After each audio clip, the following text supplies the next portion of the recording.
Welcome to Go! In this video we'll be taking a look at these three paintings to see if they're original works of art, copies, or just inspired by famous artists. So let's dive in! First off, we are going to look at this oil on canvas landscape painting of a town along a river with an arched bridge crossing. I picked this one up at a local independent thrift store that has only one location. Like all thrift store finds, you pick them up because they look interesting and you think it might be something. You will see that there is a black grid created all over the painting that looks to have been done by a palette knife. Here's the signature Sigma, and the search brings up nothing. This is the verso of the painting, and does have some age to it, which I'm thinking is 1960s. The stretching of the canvas is pretty sloppy, and it also has a commercial frame. Even though there is a row of buildings that stretch far into the distance, there really isn't much depth to this piece. By pure luck, I was looking at art on Goodwill's auction website. I came across a painting reminiscent of mine, but it appears that Goodwill deletes older saved listings, so I won't be able to show you the actual painting. But we will be looking at a couple of the artist's paintings where you can see the influence on what is most likely an art class study of a famous artist. Now, who was the inspiration for this painting?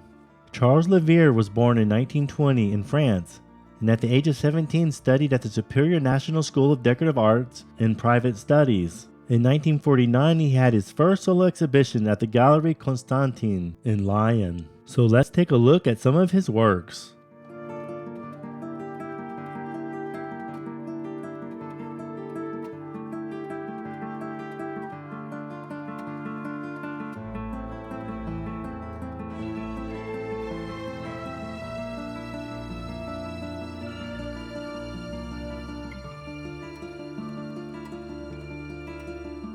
Comparing this original painting by Leverrier to the one that I found, you can see they both have similar trees as well as buildings that connect to one another. But like I stated before, there is a lack of depth on the painting signed Sigma. This other example has very muted colors, except for a splash of red on the woman's outfit, as well as the chartreuse colored steeple in the center way in the background. This next example reveals the use of arches as well as a black grid on the sidewalk, but the inspired piece greatly exaggerates it. Black smudges are used throughout Leverrier's work, but the study piece chooses to go overboard with black striations. Now compare these two paintings and their similarities. While being more different than similar, is all too obvious. The most interesting part about it to me is the similarities of the groupings of the boat and the undefined object with the blue tint and red whatever it is. Again, Charles Leverrier's work is very muted with just a punch of color, while the student-inspired painting highly overuses it. Next, we're going to take a look at this piece signed Mar, dated 66, that I picked up at an estate auction.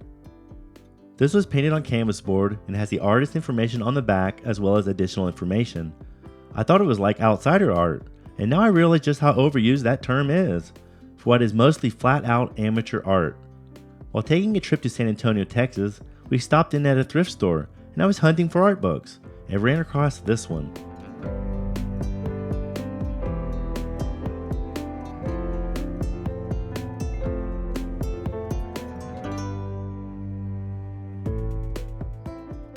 I was flipping through it, and what did I find? This painting, which is all too similar to the one from the estate sale. Embarrassed for my thinking that it was outsider art, it was just an amateur attempt at a painting by Shawn. Shawn was born in 1898 in Lithuania, where in 1906 immigrated to the United States. In 1919 he attended New York University and studied biology, and in 1921 moved on to pursue his studies in art at City College. Ben is known for his works of social realism as a painter, graphic designer, and photographer. So let's look at these works side by side and do a quick comparison. It appears that the image in the book is a poster made from one of his original paintings. So let's just look at the original and the amateur painting by Mar. The differences are obvious, but the one that stands out to me, just like in the last paintings we looked at, the amateur painting greatly lacks dimension and is very flat. Now let's move on to the final painting. I picked this oil on masonite up at a small local Goodwill a couple of years ago. I love the cool colors and abstract art that is non-representational, so this one's definitely a keeper. As of now, this painting has a different story, because at first, I thought it could have been an original, but just a couple of weeks ago I saw a video by Laura Caldwell where she purchased a painting very reminiscent of mine.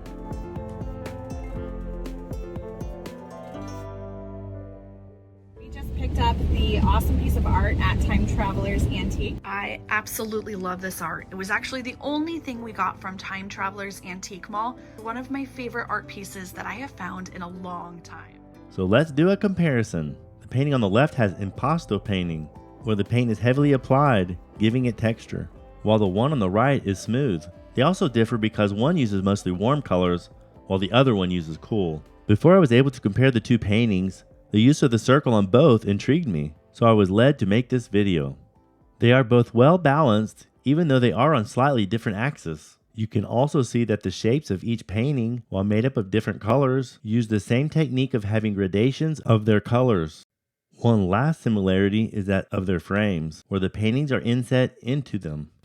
Now on to the last and most obvious difference is that of their signatures, which are clearly done by different people, making it almost inevitable that these are art student paintings in the style of a particular artist, but up until this point, remains unknown.